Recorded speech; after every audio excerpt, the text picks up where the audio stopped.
Bienvenida, querida familia, a una nueva lectura de la lección de Escuela Sabática, la lección número 10 titulada El tercer viaje misionero. Hoy, domingo 2 de septiembre, se llama Éfeso, primera parte.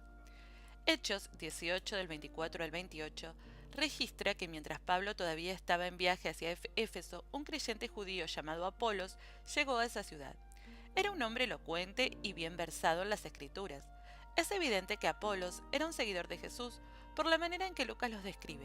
Había sido instruido en el camino del Señor y con gran fervor hablaba y enseñaba con la mayor exactitud acerca de Jesús. Con todo, solo conocía el bautismo de Juan.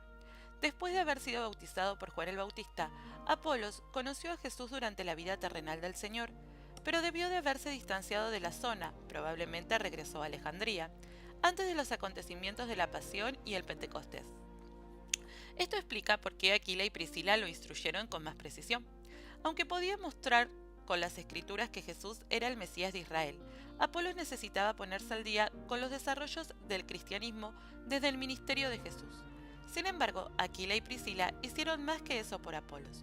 Con los otros creyentes de Éfeso, le dieron una carta de recomendación dirigida a las iglesias de Acaya, lo que le permitió tener un ministerio eficaz en Corinto. Leamos juntos Hechos 19 del 1 al 7. ¿Qué le sucedió a Pablo cuando llegó a Éfeso? Aconteció que entre tanto que Apolos estaba en Corinto, Pablo, después de recorrer las regiones superiores, vino a Éfeso y hallando a ciertos discípulos les dijo: ¿Recibisteis el Espíritu Santo cuando creísteis? Y ellos le dijeron: Ni siquiera hemos oído si hay Espíritu Santo. Entonces dijo: ¿En qué pues fuisteis bautizados? Ellos dijeron: En el bautismo de Juan. Dijo Pablo: Juan bautizó con bautismo de arrepentimiento, diciendo al pueblo que creyesen en aquel que vendría después de él, esto es, en Jesús el Cristo. Cuando oyeron esto, fueron bautizados en el nombre del Señor Jesús. Y habiéndoles impuesto Pablo las manos, vino sobre ellos el Espíritu Santo, y hablaban en lenguas y profetizaban.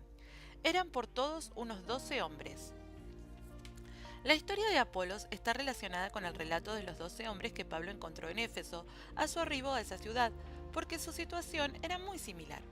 El hecho de que se los describa como discípulos y el contenido de la pregunta que les hizo Pablo indican claramente que ya creían en Jesús.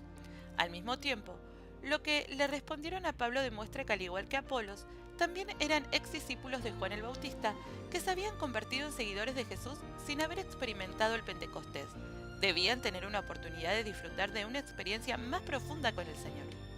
Al llegar a Éfeso, Pablo encontró a dos hermanos que, como Apolos, habían sido discípulos de Juan el Bautista y, como él, habían adquirido cierto conocimiento de la misión de Cristo. No tenían la capacidad de Apolos, pero con la misma sinceridad y fe estaban tratando de extender el conocimiento que habían recibido. Durante este día reflexionemos en lo siguiente.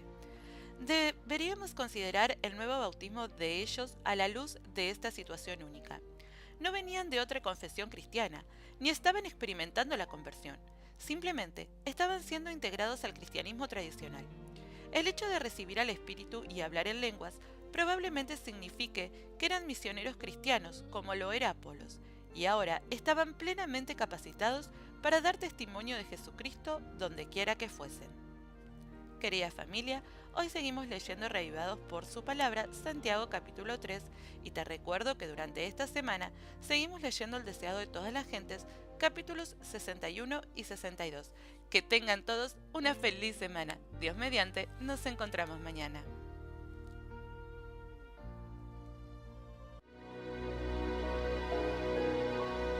No olvides dar me gusta y seguirnos en Facebook en www.facebook.com/tiempo de saber.